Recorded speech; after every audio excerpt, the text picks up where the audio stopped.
Hello.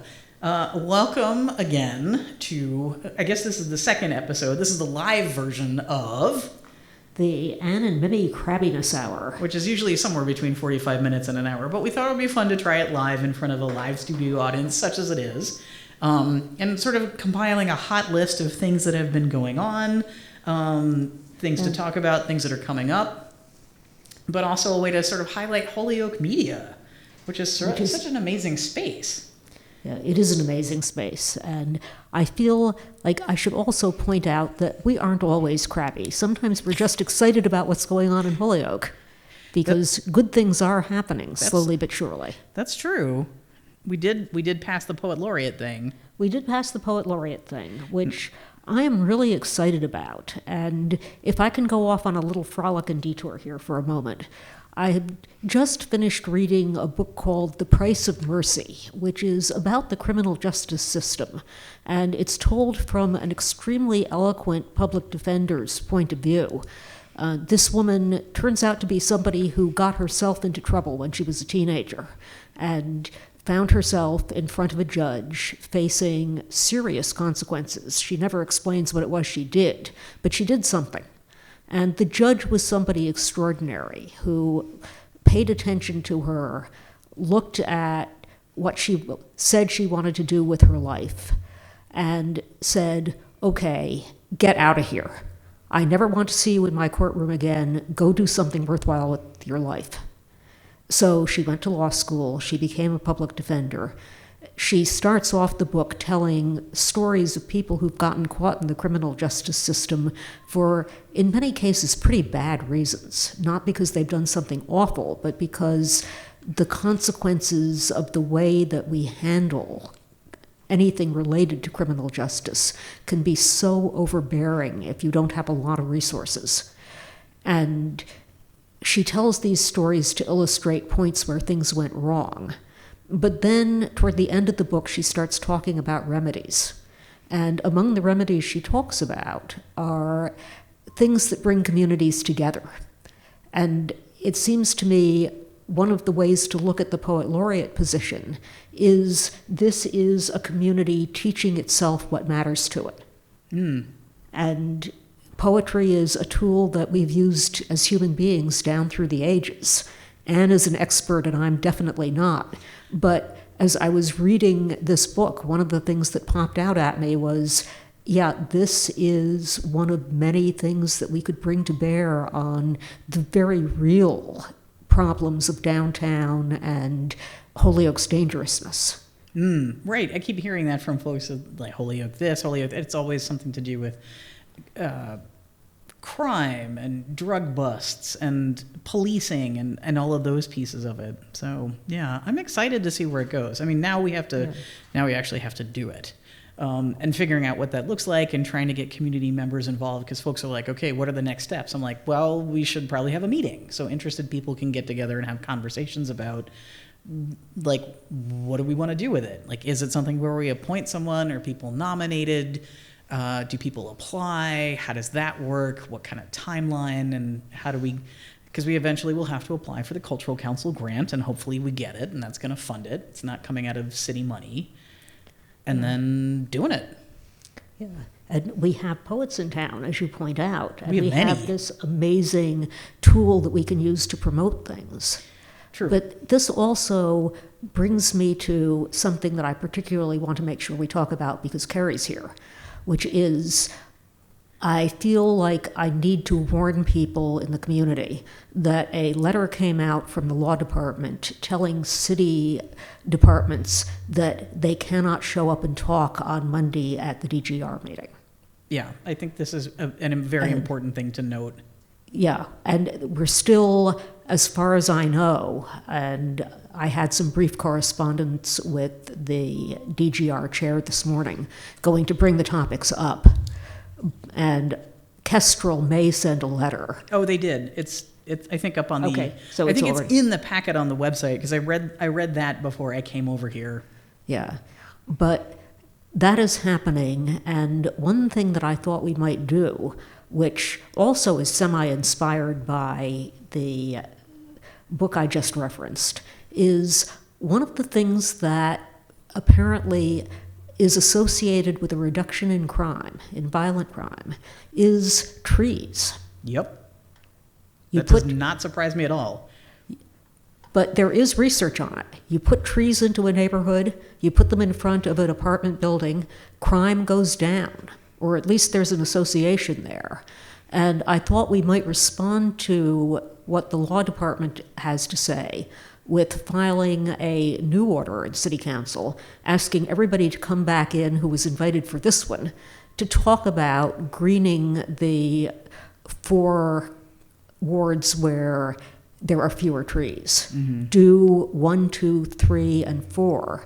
And if we talk about Elmwood Forest in that context, with any luck, we get around the weird litigation, so we have to keep our mouths shut thing. And it does mean another delay in getting this in front of the City Council for a full discussion. But with the land still tied up, Right. Well, I mean, it'll hang in DGR, and we know that the chair is a supporter of this and a former resident of Ward 3, right? So it's not going to, I think there's a fear sometimes that when things go to committee, they disappear. And that's not entirely true. I mean, sometimes things, I got stuff in my jacket in public safety from something about, the pool in 2023. And I'm like, I don't know what to do with this because it's out of date. It just never got taken up. But I don't think it's necessarily true that things go to committee to die and disappear, although that has certainly happened in the past. So I don't think this one's going to get lost. I think it's just going to be an odd conversation because the only thing I think they can really talk about is Kestrel's letter. And it's certainly not the full piece. Like, we can't really talk about conservation if we can't bring the conservation department in. So. Yeah, no, because communication in the city can be so difficult, I feel like it's important for things not to look like they're dark secrets that are just sprung on the public at the last minute. This is from our last one where we talked about the X-Files and conspiracies. Maybe this is our run-through thread between all these episodes. The conspiracy this week is... Yeah. Well, and that certainly played into some of the zoning conversation. Right. I mean, maybe... Oh, go ahead. No, go ahead. I was going to say, maybe this is the good time for some of those questions. If you want to step to the mic and ask some of those particular zoning questions, because I think this foreshadows some of what you might say. So I have heard there are multiple phases for the zoning. Can we hear you in the mic? Just for the recording, because it makes it a lot easier. I don't know if it's on. But, we can repeat it into... Yeah. So your question is about multiple phases. Yes, what are those phases? Okay, so Mimi, can you speak to this idea of are there phases? What does that mean? Why would people think that there are 47 phases? Or can you demystify some of this? Okay, so there are a lot of orders. I think it's actually 41 rather than 47, but it's a lot. And the idea is the city last looked at its zoning in 1999, 1998. And things have changed since then, and there's a lot of interest in updating the zoning. It was not just the planning board that noticed this, but the mayor's been concerned with it since he came into office, because there are places, for instance, on Main Street where you can't redevelop because the zoning just doesn't work. So looking at the whole city, we wound up finding a bunch of places where little changes might have a big difference or might make a big difference. And the city council has to approve every one of these if they're going to go through. So it's picky and technical, and what we eventually decided to do was try to present it as an order for every specific change that was being asked for, rather than, here's a giant pool of stuff, please approve it all.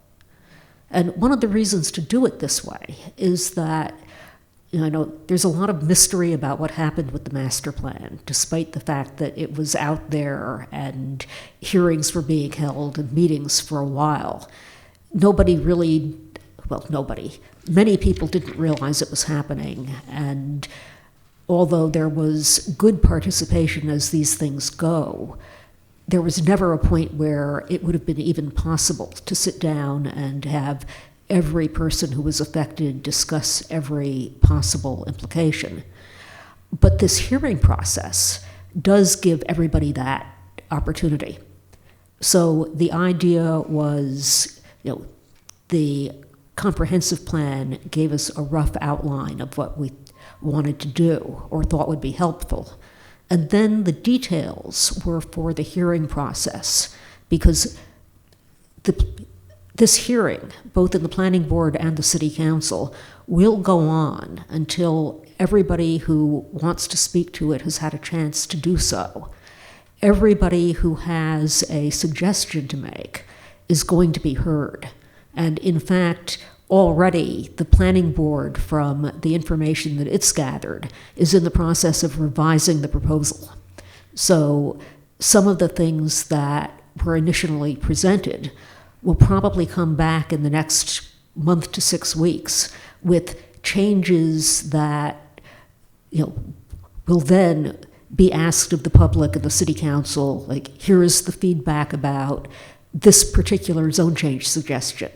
We have listened, we think that citizen X was right about it, and here's what we think we should do instead. Can I jump in for a second please, as well? yes. I think one of the things that is also confusing for people is just the term public hearing, which indicates one single public hearing, and it is, but it is a public hearing that is continued from date to date to date to date. So when people hear public hearing, it's like, oh, it's this one meeting. It's actually one single public hearing spread out across like time and space for as many sessions as need be. Yeah. For both like the ordinance committee and the planning board. And so if you listen to one of these meetings, we're going to continue the public hearing to a date certain. And that just basically means we're going to talk about it for a while, then we're going to call a timeout, then we're going to pick it back up again later, and then do it again. But I think that might be a nuance that people, like, we don't usually, we have public hearings all the time, but they don't always continue, and they don't always have such robust participation. Yeah. Yeah, no, absolutely true. And I tend to forget about that. It's one of those things I didn't know until I joined the planning board. But Elaine Pluta put me on the planning board like 15 years ago. So now I forget that people don't know it. But that I was about to say, that's the last time we did it. We did the comp plan. I was like, wait, that's not actually math. Sorry. Yeah. But I think we always expected that it was going to take ages and ages. And it is. It will. It will. But what that should. guarantees is that this is the part where I tend to think of it as we're acting like a grown-up legislature. Because this is how the state and back when the federal government worked, the feds worked. That's true. You took up something, it was going to be complicated. You always knew it was going to be complicated. You discuss it, you debate it, and there are other points, and somebody thinks of this other thing, or like, this shouldn't be business whatever, this should be business other thing. Like, oh, yeah, that makes sense. Yeah. Or you have a public hearing, it brings in information that you didn't have initially. Your staff, we don't have a staff, so we have to do it ourselves, goes back and digests it. You hold another public hearing. If you follow certain things at the state level at all, you'll see that if they're bothering with public hearings, and sometimes they don't, but there will be hearings continued on and on and on. It can be a year, and they're still talking about response to anti-Semitism or whatever it is. Mm-hmm. And Holyoke, at the planning board level, has done this, but I haven't normally seen it at the city council level for whatever reason. But I think this is the way a good legislature should be functioning. We're not ramming anything down anybody's throats. And yeah, the notice was scary. This is also a great moment to if folks have not been, not everybody is on Facebook, I know that, but like if folks are on social media and they haven't had a chance to read Councilor Murphy Romboletti's post on this, I think it's exquisitely well done. It's well written, and it kind of covers all these points and sort of addresses, like, I think I mean, aside from people being like, "Ugh, things are changing, zoning is weird, what does this even mean?" But also getting this letter. But it was clear from her post that it was like, we sent the letter and it was composed in a way that we were legally advised to do.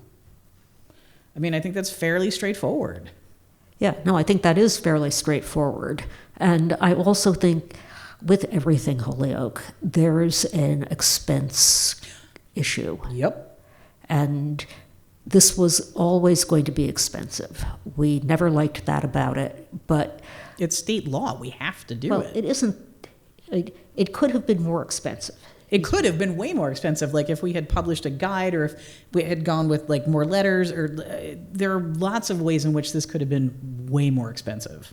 Yeah, and that was one of the considerations early on. It was like, okay, if we craft however many letters are needed for however many situations, if we do some kind of sort so that the right letters go to the right people, this is going to explode in cost. And do we want that extra 5 figures of money to do something else with, or... I made the yucky face, but you're right. It's true. We are talking about 5 figures. If like that is a lot of postage is expensive, and sending really detailed packets of things is very expensive. Yeah. Never mind the labor to produce it and create it, and the staff time, the possibility of having to bring in extra hands temporarily. And we did think about it, and the call ultimately was for both time and financial purposes. We'll do this, and since it is a long process and we are inviting the public in, with any luck, any confusion will be resolved. Right. I mean, it was like the worst party invitation ever. Show up at this thing, do a thing. It's like no cake, no nothing, just yelling. but also, I mean, yelling, but also good feedback.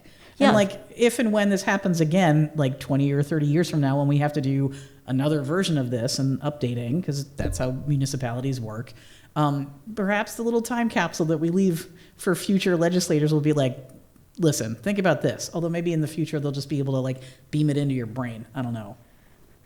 Well, in the future, maybe we will have hit on some of the changes that will make a real difference to Holyoke's financial situation. Maybe we won't have to do this again. Yeah. Or maybe we will, but maybe we'll have more money to throw at it. Right. Well, I mean, we're also talking about this 30 years from now. I'm like, I don't think that's not going to be us. Yeah. Like, I don't know if I want to be on city council when I'm 80. Yeah. But at any rate, I hope I didn't just hijack your question and run away with it in ways you weren't anticipating. Are there more questions, or are there related questions to this? Not for me. Okay. Awesome. Are there other questions unrelated to this? Not really. Not that I'm thinking of right now. Okay. If other ones pop up, by all means, let us know. So, yeah, because we have sort of a loose list of things to talk about. Okay, so... Do you want to talk about the Municipal Act, which I abbreviate always as MMA, which makes me think of like cage fighters. Let's talk about the MMA, Mimi. Yeah, no, it is a geeky thing to be excited about. It's but, true. It's sort of our thing. Yeah, but on Tuesday night, the City Council finally passed the last request to the Massachusetts legislature for a charter change, which will bring all of our new financial ordinances into conformity with each other and with the charter. Can we back up a second and explain what does charter change mean? Because you and I know this, and you know this, but maybe other folks are like, change the what now? Yeah. The city charter, like a little mini constitution for the city. And it lays out basics like we have a legislature and the city council is elected in this way, and here are our elected officials. Here is a provision about how we pass an ordinance and when the mayor can veto it, and how you override a veto. Here are provisions to elect some officers and appoint others. And because we had an elected treasurer position when the city was first set up, And because there were real concerns about continuing to have an elected treasurer, because there were no qualifications in the charter, and anybody could have been elected who stood up. And frequently was. I think part of what got us into some of the soup we're currently in was like, didn't we go through 3 treasurers in a 6-month period at one point or something like this? Some kind of something. Some kind of something. There was a lot. There was a lot.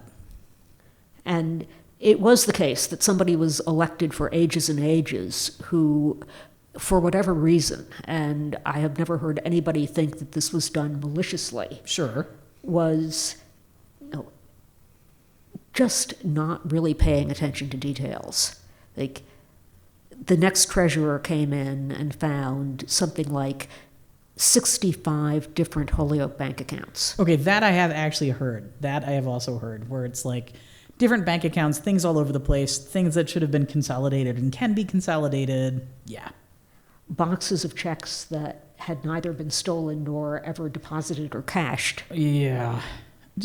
I think not attention to detail is probably a good way to do that. But I'm thinking about the 65 bank accounts because like bunches of bank accounts, like you have to pay to have a bank account. Very rarely is a bank account free. Times that by 65.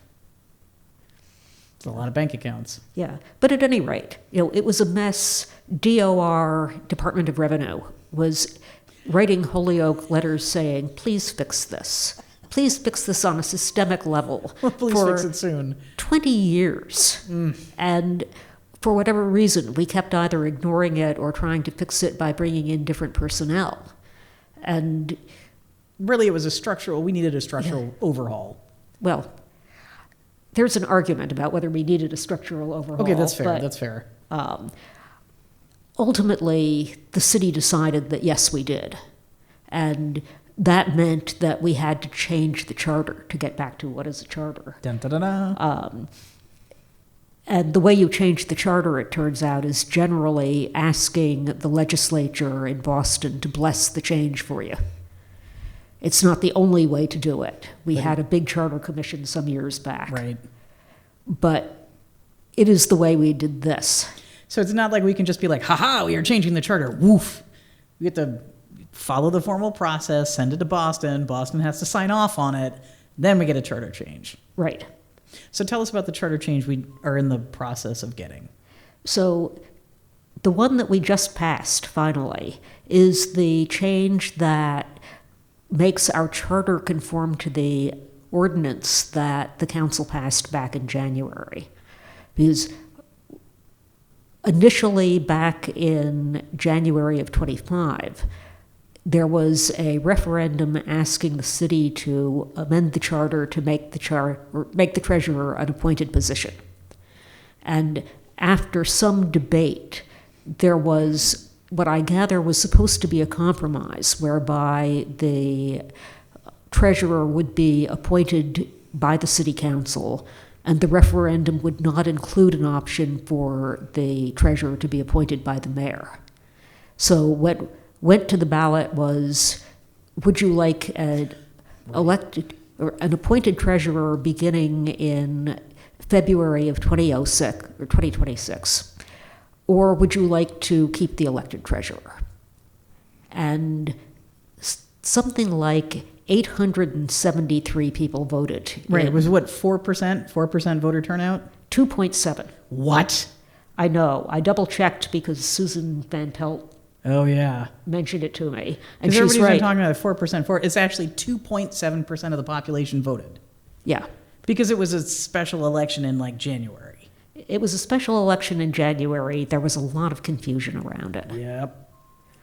But I remember it well and guiltily because I voted for that charter change. And people told me, don't do it. Don't do it. But you did it. But I did it. Do you regret it? I kind of do, because I agree that the treasurer should be appointed. And the deal, such as it was, apparently completely fell apart within weeks of the referendum going through. Oh, man. So you voted for a thing that no longer existed. Yeah. Well, I thought that I was voting for a complete overhaul of our financial management system, Okay. because that was what I thought that our treasurer was going around telling us when he said, vote to fire me. I remember that. And I should admit that at this point I'm speculating. I don't have the inside information. But what looked to me like what it was happening is that as soon as the city council got that authority, the people who had been pushing hardest for the council being the appointed authority began asking for other government changes as a compromise to get to the final overhaul of the financial accounting system. I gotcha. So it was like there were things like a long fight about who was in control of the city solicitor's office that appeared to be attached to it. And it just, the fighting over the steps to get there never stopped. That's actually true. Yeah, I mean, we're in a very different city council now. Like, the vibes are very different. Not that we're not, I wouldn't say that it's all smooth sailing, right? But it seems like there's a lot less yelling. Yeah, well, I think, I mean, we could change that. I could start yelling again. yeah, well, nobody liked the yelling. But for whatever reason, the complete package was held up, and then back in October, Department of Revenue started sending us nastygrams about it. That's also true. Yeah, those were some pretty severe letters. Yeah.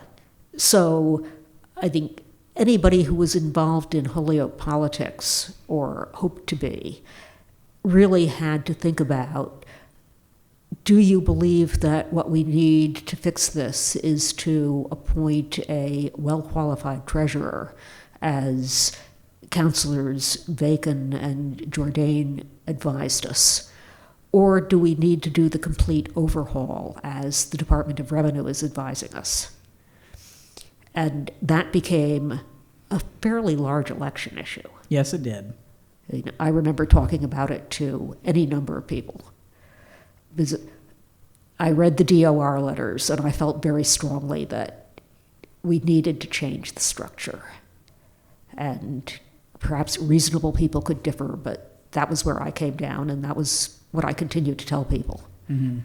So the change we put through on Tuesday night by vote of the council was to take out the couple of lines of the charter that said to be appointed by the city council, which, assuming the legislature accepts it, will then leave us with the treasurer collector to be appointed by the chief financial officer, which is a new position, and then confirmed by both the mayor and the city council.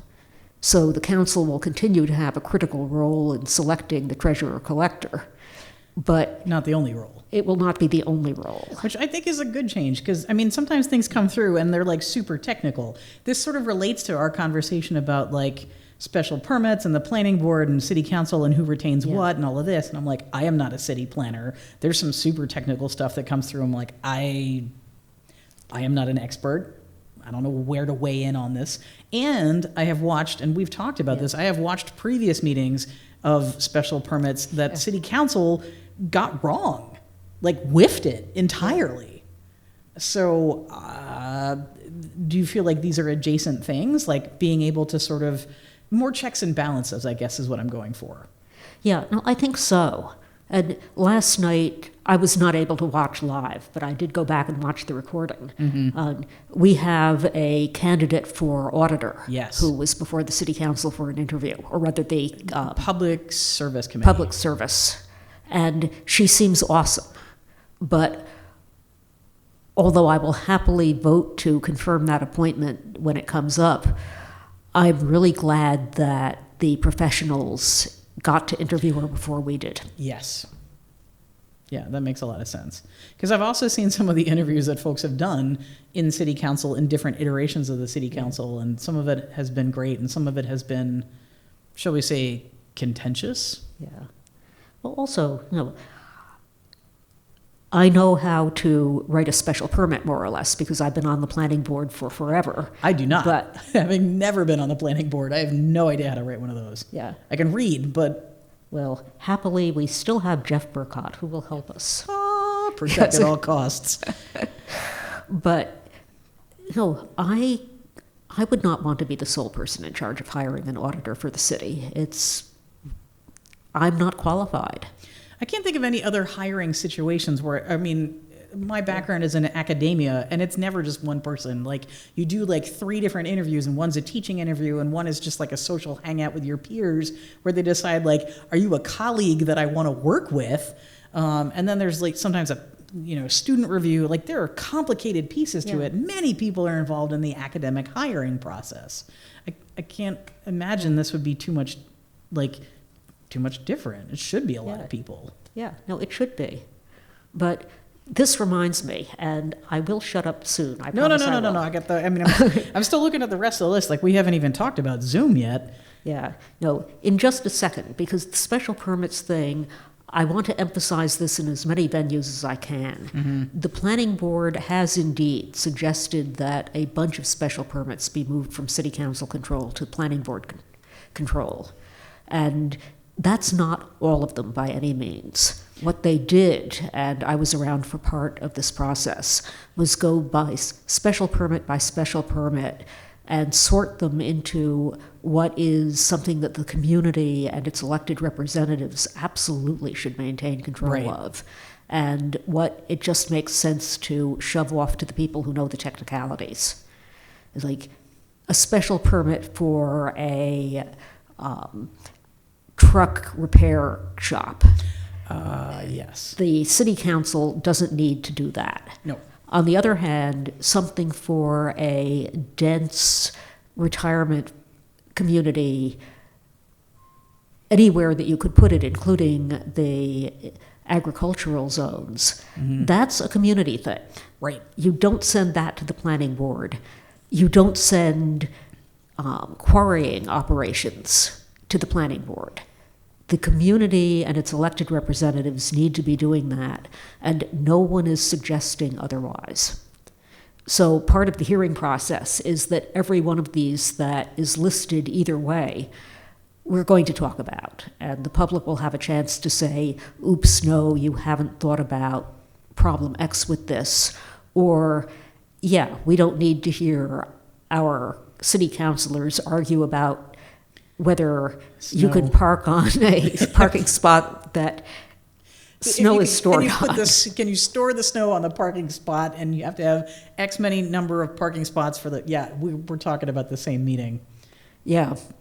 But I want to make that clear, because I know it spooked people, and I think if they believe that it's all special permits, they have a right to be spooked. Yeah, and it's not all or nothing. It's not like every special permit is going to the planning board. It's like the very technical planning board related stuff is going potentially to the planning board, which personally I'm comfortable with, again, not being a city planner. Like, simply by dint of being elected, it's not like I suddenly got a big matrix style brain download on how like infrastructure and planning and all that stuff works. Like, don't get me wrong, I have learned a ton, but the planning board they're experts. Like, they are actually professionals who work on this stuff. I am not. Yes. Also, so boring. This is the thing. It's like, I think I want everyone to go watch a planning board meeting, just a regular planning board meeting, to sort of see what it is, instead of being like, roar, the planning board, blah. Like, ordinance was wild. Like, everybody has to resign on the planning board, blah, blah. I'm like, have you been to a planning board meeting? Have you seen what they do? Like, they're the least squabbly people I've ever met. They're lovely folks, and they're just trying to get the business done. Yes. Take this away. I don't want to see it in ordinance. I don't want to see it in DGR. I've done my time. Oof. Do you have other questions? Have other things popped up while we've been discussing? Yeah, hop on up. I was wondering why the planning board would have the final say instead of making a recommendation to the city council. Okay. On those very technical ones. So this is a good question. So the very technical stuff, like why would the planning board make a decision on them rather than make a recommendation and send it back to the city council? I mean, part of me is like, I still wouldn't understand, like, I still don't have the technical knowledge to be like, okay, the planning board said it's good, sounds good. I mean, they're the experts, but you have been on the planning board, you know. Yeah. No, I never really questioned the special permits because it's state law, basically. And, section or chapter 40A, Mass General Law, says, here's what you do with special permits. Usually the special permit is the permit granting authority. You through your ordinances can specify that some special permits go to the planning board, and then they're but for the sake of businesses and the sake of people who need those special permits, I think there's a lot to be said for finality.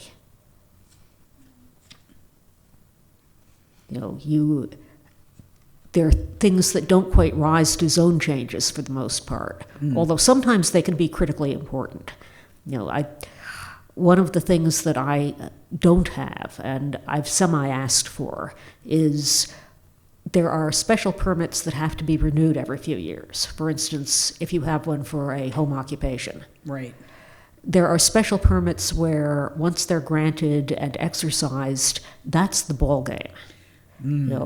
If, for instance, you are Duncan on South Street and you're given a special permit for a drive-through, once you're running that drive-through, the city can't come back in 3 years and say... Just kidding. Yeah.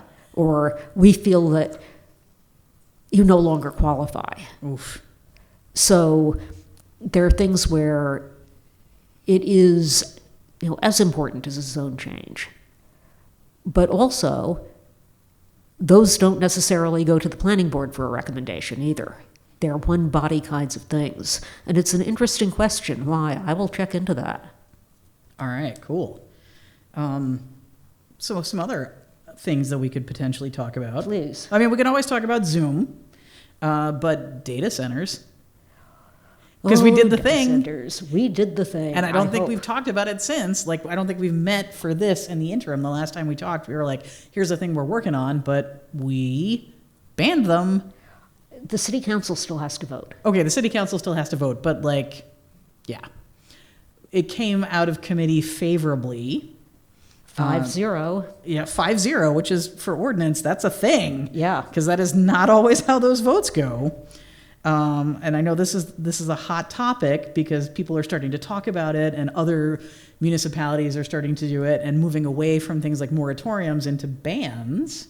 Yes. So that's a thing. That is a thing. I am so happy about this.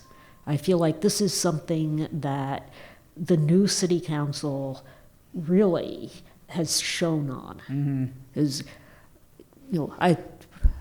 I've been concerned about data centers for quite some time now. It's a thing I've been watching because I'm a big tech nerd. And can we do a snapshot version for folks who are maybe not familiar with data centers, and particularly around basically what it does is it's sort of adjacent to like AI, where it sucks up a lot of energy, sucks up a lot of water, sucks up a lot of resources without any good output. Well, depending on how you look at it. And I first became aware of a problem because there were reports of some city in the Southwest, and I've now forgotten which it was, where people who had lived there forever essentially woke up one month and couldn't live in their houses anymore. Right. Because there was this awful, disturbing hum that never stopped, and it turned out to be a data center. And it had just kind of snuck in. And more of them started to be built. There was the hum issue. There also became increasing demands for power and increasing uses of water, which gets very scary very fast. And you could kind of see as the technology developed, and this has developed very quickly in the last 5 years. Right. Demand has increased for computing power. the chips that run it have gotten hotter and more intensive in their use of energy. Mm-hmm. The cooling technology, people are working on it, but it has not improved as much as they claim it's improved. So big or small, they use a disproportionate amount of power, they use a disproportionate amount of water. And the more I thought about it, the more I felt like Holyoke was likely to be a target for them. Well, in part because we have lots of big, open, inexpensive warehouse space and seemingly unlimited water and power through our municipal infrastructure. Well, in some ways worse than that, because we don't have unlimited power. Right. We have a lot of water, we have a lot of space. Mm-hmm. But any of the really big players would probably have to do what, unfortunately, some communities have had happen to them, which is suddenly Elon Musk or someone is bringing in 16 giant diesel generators to... Right. And they do target environmentally or environmental justice areas. Yep. Because we don't necessarily have the money or power to fight back.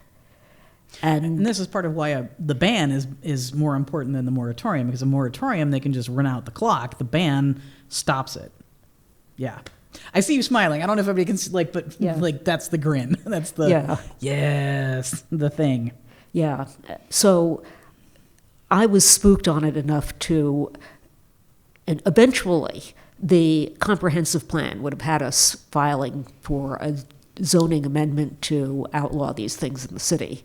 But the more I thought about it, the more I got spooked, and I introduced the order early. So we started moving on it early. Yeah, it had a pretty not a fast track, but an expeditious one.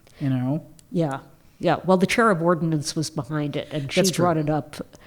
Well, it fits nicely in with some of the other environmental work we've been doing on ordinance with the pollinators and the escars and all of that work as well. So this sort of feels like a theme.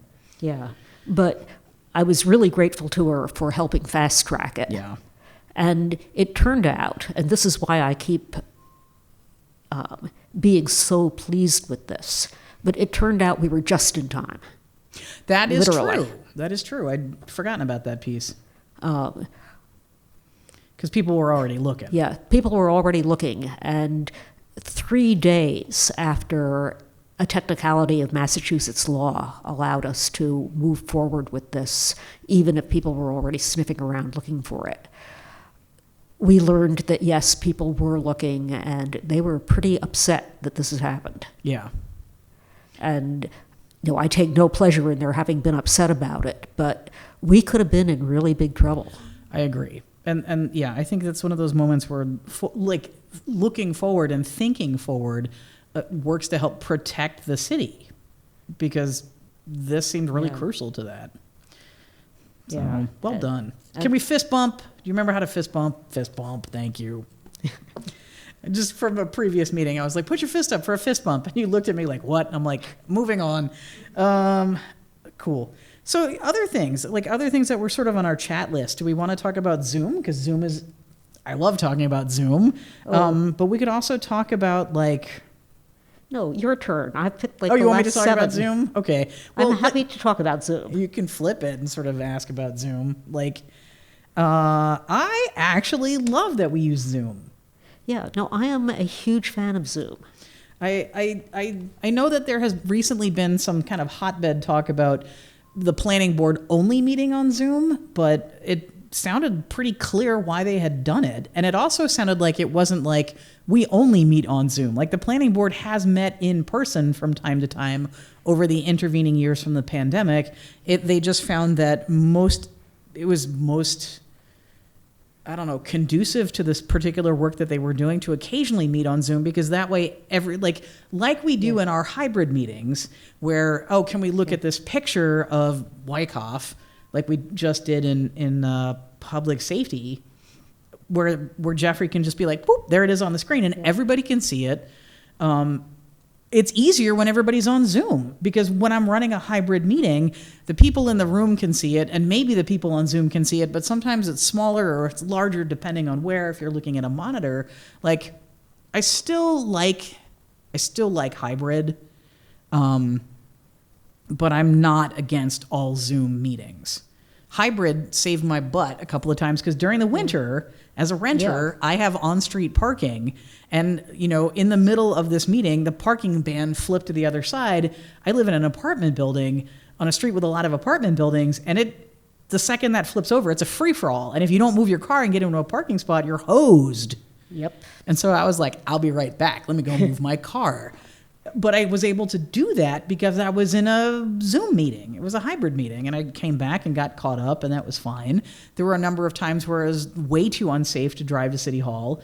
There were a couple of ordinance meetings where it was just Councilor McGrath Smith in the room, and all the rest of us were on Zoom because it was just too dangerous to get on the road. Yeah. I don't know how she did it. City Hall was closed once, and we had an all Zoom DGR.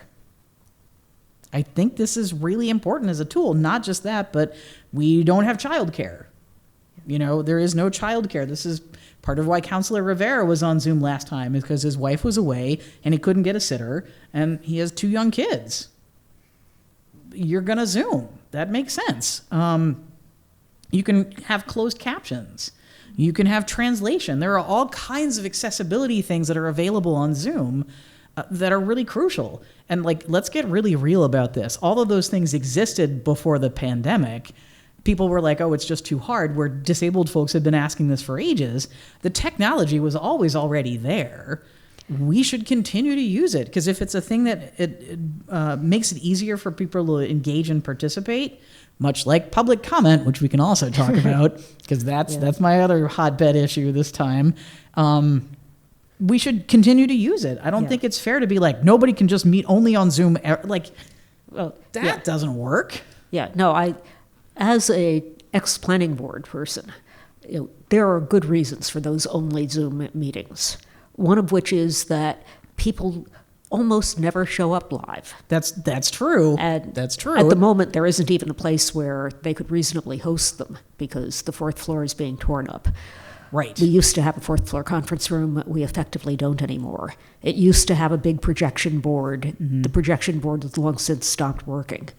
But the thing about the planning board is that 99% of the time, it's either a conversation about an ordinance that nobody is going to follow except people who've been studying the ordinance, and something where somebody has come in for site plan review. And probably we're going to start seeing site plan review with the new Kmart development eventually. Oh, yeah. We should, as a side note, everyone's like, wait, what?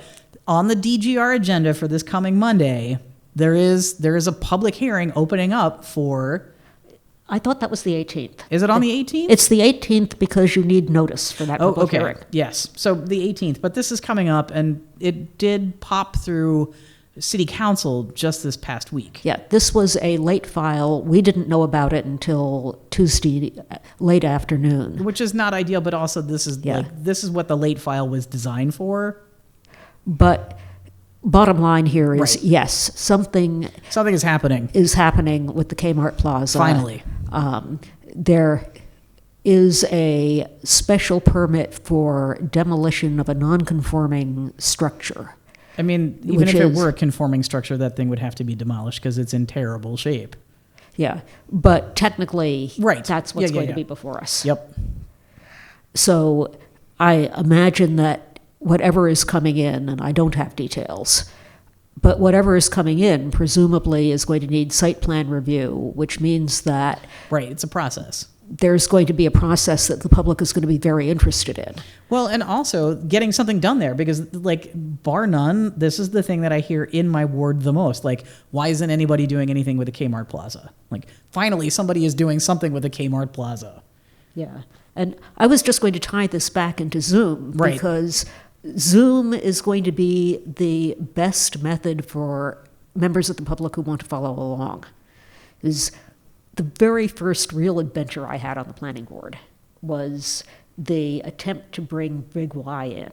Oh, yes. And we had meetings in public schools so that enough people could attend. And it was still, even all live and without Zoom, it was like, please form a line so that you can come and look at the pictures on the easels. And everybody involved was really trying, but it still was not as effective as if you could be behind your own screen that you could zoom in on. Right. And in your own house, like in your pajamas, in your comfy space or whatever, and sort of being able to really engage with the material, as opposed to sometimes being in public with a ton of other people in these meetings is not the best learning environment for folks. Yeah. And basically, it is still true that if you want to know what a developer is really proposing, it's harder if we do hybrid. It is harder if you have to be in that room with the easel set up so that you can't quite see it and ask the chair every time you want to get up and stick your face in it.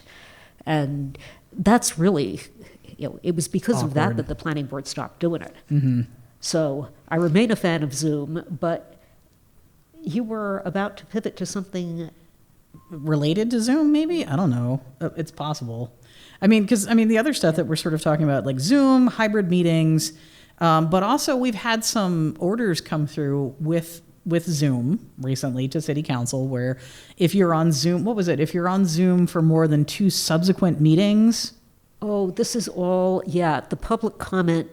Well, it also ties into the public comment. Yeah, let's do it. Let's go there. Because as you know, there are 2 things I love in Holyoke. Public comment is one of them and free speech is the other. Yeah. And they are deeply twinned. And we've had some really interesting orders come through, both with public comment and city councilors wanting to retort to public comment, which I don't think is appropriate personally. And particular things about, like, if you're on Zoom, you have to have your picture, but not if you're a city councilor, but if you're a member of the public, which also seems bananas. Like, why would we legislate the public in a way we're not expecting each other to do? Yeah. Particularly, too, because we have a city councilor who, to my understanding, doesn't actually use a computer, like doesn't have email, and zooms in on the telephone and participates that way. It's not required to have a computer, but it's definitely an impasse to communication. But that person would never be able to have their picture on Zoom. We have city councilors who have been zooming in quite frequently and consistently for reasons, I'm sure, who don't have their picture. It feels like, laws for you, but not for me. Yeah. I don't like that. I don't like inconsistency, and it feels unfair. Yeah. Well, as you know, we voted on this the other night. We sure did. We voted on one of them anyway. We voted on the retort. The retort. Yeah. I can't remember where we left the "you must show your picture." I think that's still somewhere in there. I think it's still in the conversation. Yeah. But no, I think it is important to get as much public comment as we can. And one of the things we really suffer from is I don't think the public understands how little we collectively know about what's really going on in the city. And it isn't that we don't care or that we're not interested. It's that we don't have a newspaper. We have our limited social circles. We have, if we are lucky, communication with staff, and staff will often hear things from various departments. Mm-hmm. But I, at least, am really aware all the time of how desperately I need input from people who I don't just hear from in the course of my normal social life. See, this might also be a difference, because we haven't talked yet about this, like the difference between being a ward councilor and an at-large city councilor. Like, I get a lot of communication about all kinds of things. I mean, very specifically to the ward, but I also, because I've been doing all this work on noise stuff, as you know, now I'm getting stuff about other wards and noise in other wards. And some of that is within the frame of the public safety work that we're doing, which is, stay tuned on that. Yeah. Well, that could be our next kind of episode. But also, I like the stuff that I have learned about stuff going on in Ward 3 has been really fascinating. Not just the potholes, which are finally getting fixed now that the moratorium is over. Like, every time I drive over a new patch, I'm like, there was this ditch on Hitchcock, and Laurel had its own rumble strip for a while, and both of those are fixed, so I'm pretty stoked. But but yeah, I hear from people a lot, which is good, which I encourage. But I think you don't get it in quite the same way. Yeah, no, I get more global kinds of issues, which seems appropriate. Well, you got all the snow stuff, which we are going to be taking up in public safety next month. Yeah, but I think also a lot of the time it's important for the whole council to know it. Right. Because, and I've had this experience, I think each of us has. I can come into council and say, I have heard a lot from constituents about thing X, and the consensus seems to be that this is what the public really wants. And then you get folks who are like, nobody said anything to me about it. Yeah, like if I didn't hear it, it doesn't exist. Right. Well, we saw that come up a little bit with the siren discussion too. Yeah. Where folks were like, well, nobody told me that was a problem. I'm like, that doesn't make it not a problem for people.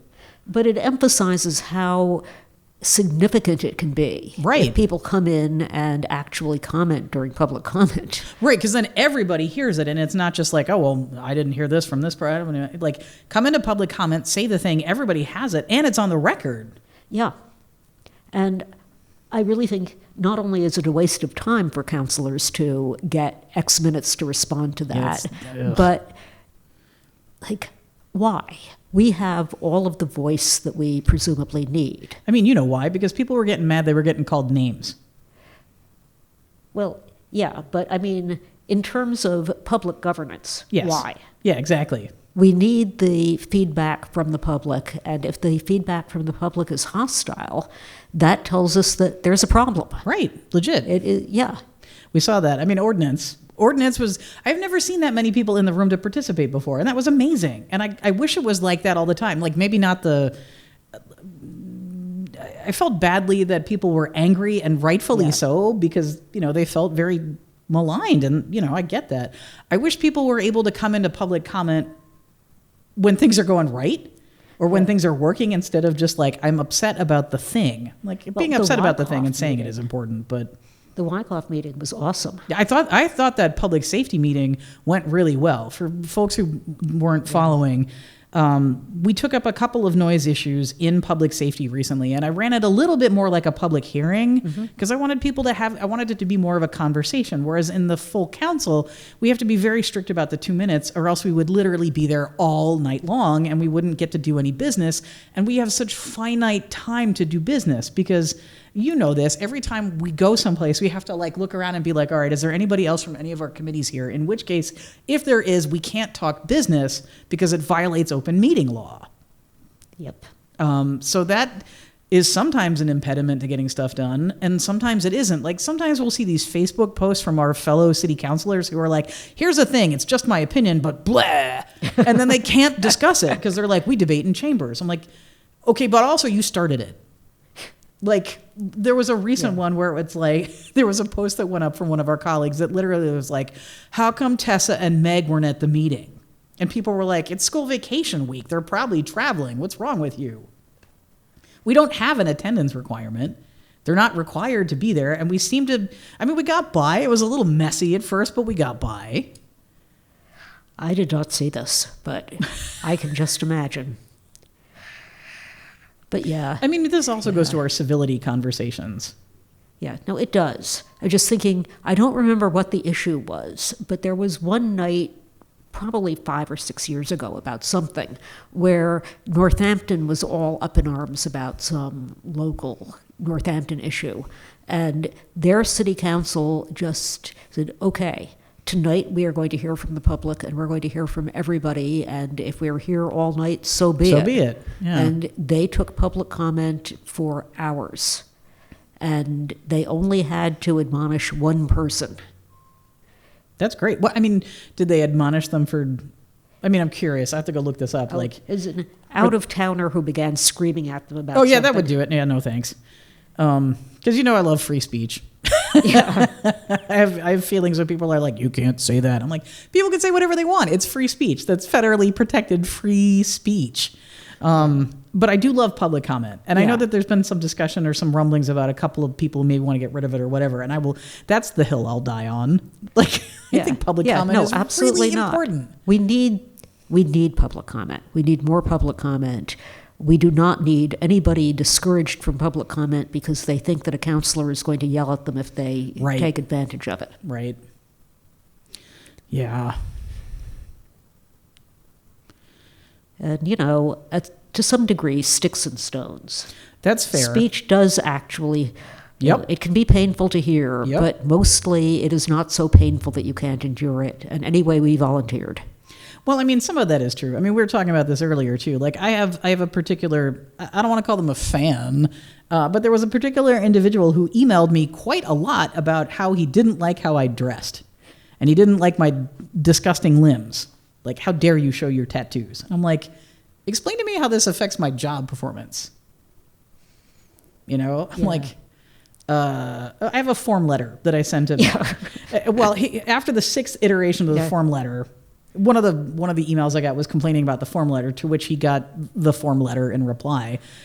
Because, there's a threshold on this. Like, if people are emailing and getting in touch, I don't like how you voted on this, I wanted you to do this thing instead of that, all of that is legit. That's great. But if someone's like, I don't like how you look, like, that's a you problem. Yeah.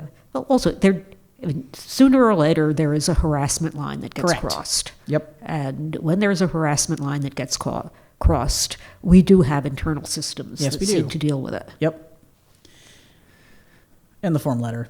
And the form letter. The form letter is really good. I'm really proud of the form letter. No, it's an excellent form letter. I spent years doing university teaching, so people being like, brr, brr, brr, brr, brr. I'm like, I know this.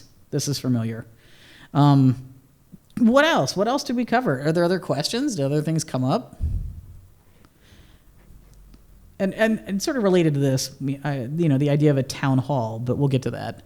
You had mentioned community involvement, community participation. Yeah. Mm-hmm. It needs to be, we need the opportunity more than in person or Zoom or Teams on a specific night. Right. There needs to be multi-faceted means of communication.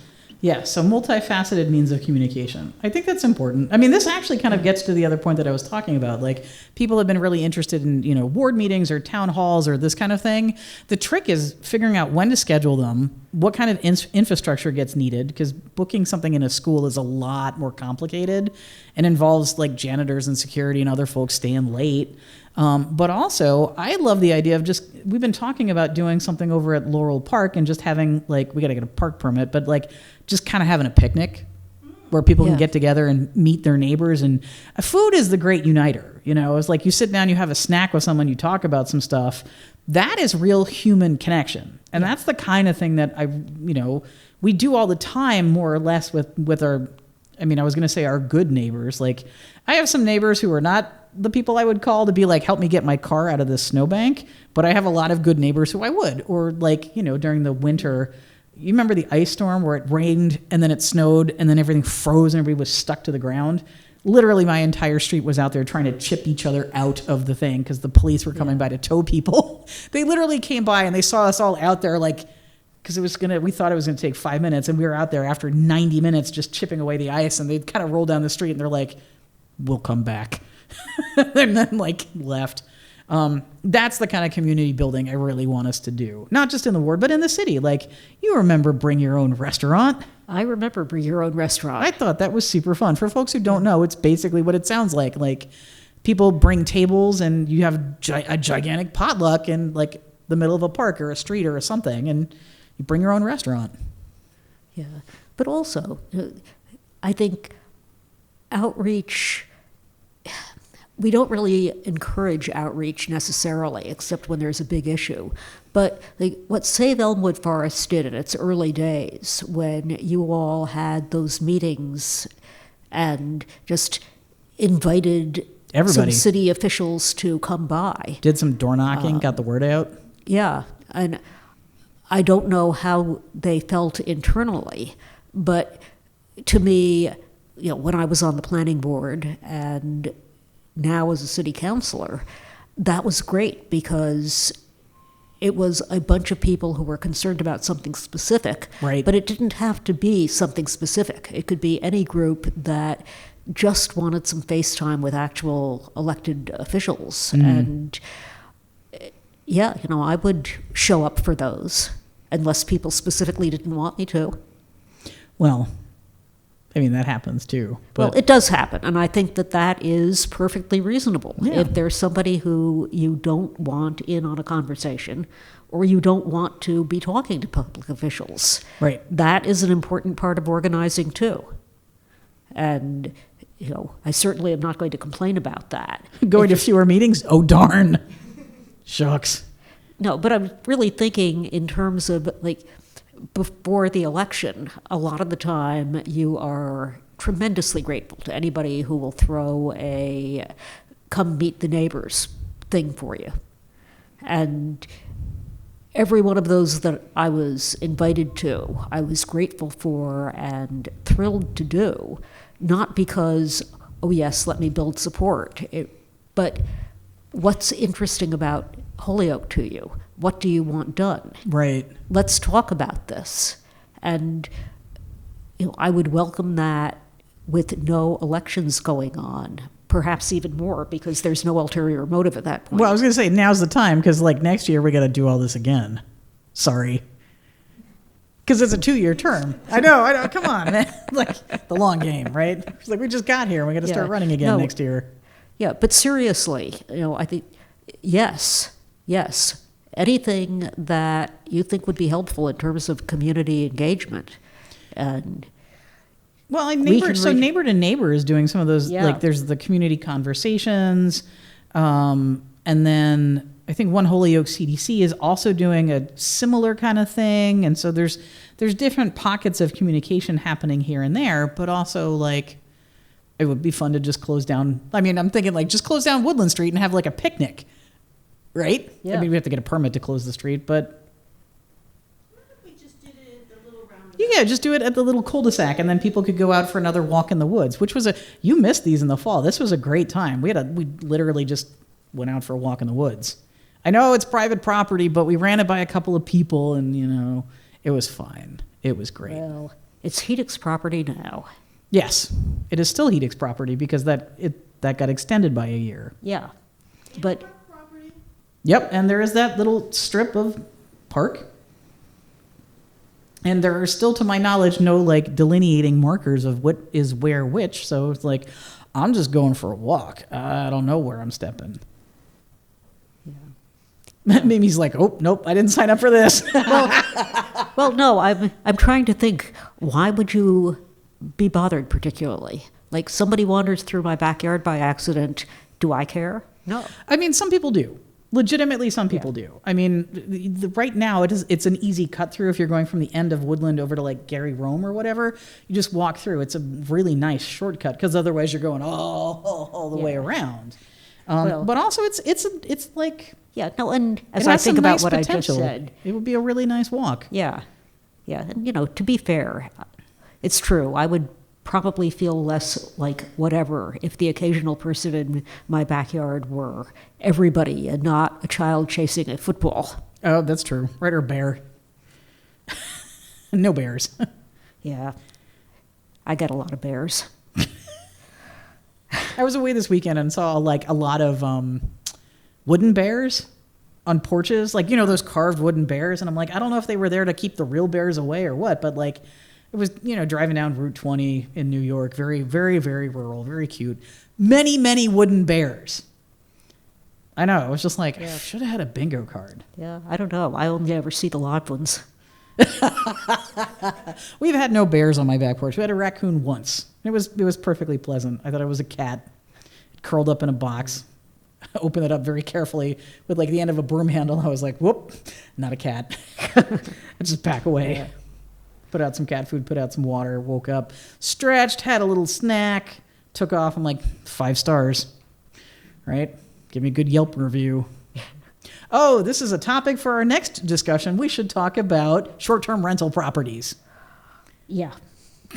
Yeah. I'm going to add it to the list. All right. So I think we've kind of run through our whole list. Yeah, I'm trying to think about other hot topic issues that came up. We did have that Zoom order, where if you are on Zoom for more than 2 subsequent meetings, send a letter explaining yourself. Yeah. And I thought that would be a fun one to talk about because you voted yes and I voted no. Yeah. No, even though we agree on the idea. Yeah, no, my feeling is send it to committee. We can talk about it.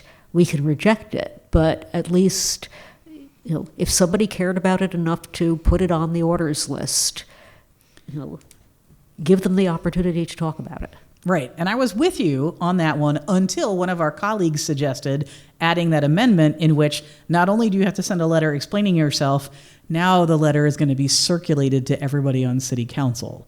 Yeah. And that's where my yes turned into a no, even though I agree that, let's send it to committee and talk about it. But like, if someone's on Zoom for a health issue, I don't need to know about that, and I shouldn't. And furthermore, it's probably a disclosure problem. Correct. And we cannot do it. Yeah. HIPAA is a thing. Correct.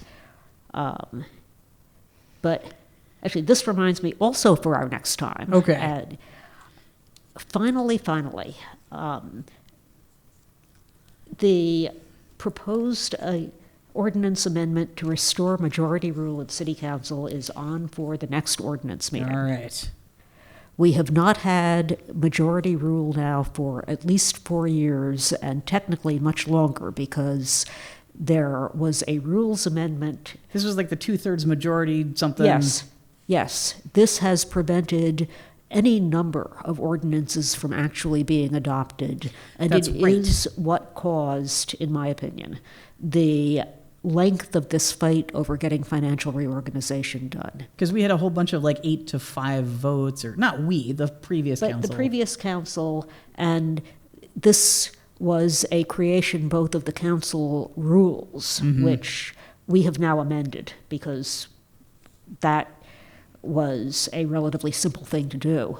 But it has to be changed in our ordinances for it to be effective. And we've got an order to do that in front of ordinance this coming Tuesday. That's right. And we'll see how it goes. I was like, didn't we just have ordinance? Didn't we just do this? Well, we just had ordinance, but we didn't do this. I filed the order on our very first regular meeting, and now it is on the agenda. Yep. And we'll see, but at least I think it's a simple argument to have. Either you are in favor of the majority being able to legislate, or you're not. Or you're not. Yeah. Truth. And I look forward to the discussion. I think that'll be good. Also, I'm putting on for next time, I want to talk about hours. How many, because as you know, I've been tracking my work hours this month and trying to figure out what it is. And let me tell you, the per hour is way below minimum wage. Way below.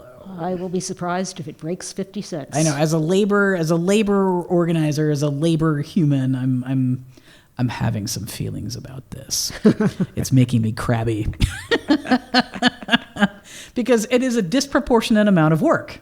Mm-hmm. Because you and I have been doing this thing because I enjoy talking to you, and I hope that that is the same. But where are our colleagues? Where are their town halls? Where are their meetings? What are they doing? And it's not a requirement, right? I'm sure everybody is working, but are we visible in our communities? And if so, how? Is there a communication gap somewhere? Should there be more of these? Someone had suggested oh, you should do this. You should do these more often and have town meetings, and you should do them at schools, and you should do this. And I'm like, we're not the only 2 city councilors. So. Well, I talk enough for at least 11. No, but what I'm saying is I think it would be really interesting to see what's going on in other places, because I know that some ward councilors have ward meetings from time to time. I know some don't, and I know it's also really different between a ward councilor and an at-large councilor, and those are wildly different expectations. But there isn't a set document that says you will spend 10 hours a week on blah blah blah blah blah. And so some of us who are more out in the front or more visible or more spottable, I don't know. I get stopped in the grocery store all the time about stuff. I have business cards now. But I don't know if it's like that for everybody. Or maybe people are just on Zoom all the time, or they're just on Facebook, or I don't know. Yeah. Well, also, and I think to a certain extent this is a self-fulfilling prophecy. Mm-hmm. We happen to be working intensively on issues that are really kind of loud right now. Yeah, I mean, the noise issue, for example, Yeah. is a big deal. Get your decibels, get your decibel reading apps, and start tracking stuff across the city, because that's quantifiable data. Yeah. Whereas I'm sure there's plenty going on that people are working on, but it isn't the same degree of pressure because it's not the same, this is what people are excited about right now. True. Or this is what has to be brought forward now, and it's creating more work because you learn what the issues are. As Zoning, Zoom. zoning. Zoning and Zoom. Yeah. But we'll get through it. And it would be depressing to have done all of that campaigning and been elected and then found that we had nothing to do. Oh, man, I don't think that's a possibility in Holyoke. Like, you get elected, you don't do anything. Well, everybody starts laughing. Like, actually, when that started coming out of my mouth, I was like, come to think of it. But also, I think that, like, to sort of wrap up and kind of come into the home stretch, like, we're both doing this stuff because we like it, because it's interesting. People run for lots of different reasons, but when you're in the work, it's like, now we can actually give voice to some of these things, and we can actually dig into some of this stuff. Yeah. And possibly even fix some things here and there. I'm very psyched about, complain for years. Now, can I actually do anything about it? That would be nice. Yeah. I mean, that's where the poet laureate thing came from. Like, I kicked it around to a bunch of different offices who all, like, punted it, or like, oh, well, these guys could do it, da-da-da-da-da. And I was like, wait a minute, why don't I just do it? Because now I can do it. And now we get to work together as a community to bring this thing forward and make it whatever we want it to be. That's pretty awesome. Yeah. So this wasn't nearly crabby enough. Like, wait till next time. I feel like there's something we should complain about. Yeah. Well, we'll put it on the list for next time with the rubber chicken. Yeah. No, there's plenty to complain about, but it would make the outlook so depressing. Oh, all right. So any takeaways as we kind of head into the home stretch? Any further questions or? No, just looking forward to the future. A giant thank you for being here. Yeah. I hope it was at least entertaining. It was very informative Good. and entertaining. Excellent. All right. Cool. So, we'll do this again in a couple of weeks. Yeah. Maybe not in here, maybe upstairs, or maybe a live tour. I don't know, but stay tuned for episode 3 of Anne and Mimi's Crabbiness Hour. More crabby. Yes, there will be crabby at some point, we promise. Yeah, we definitely broke an hour this time, though. So, all right. See you next time.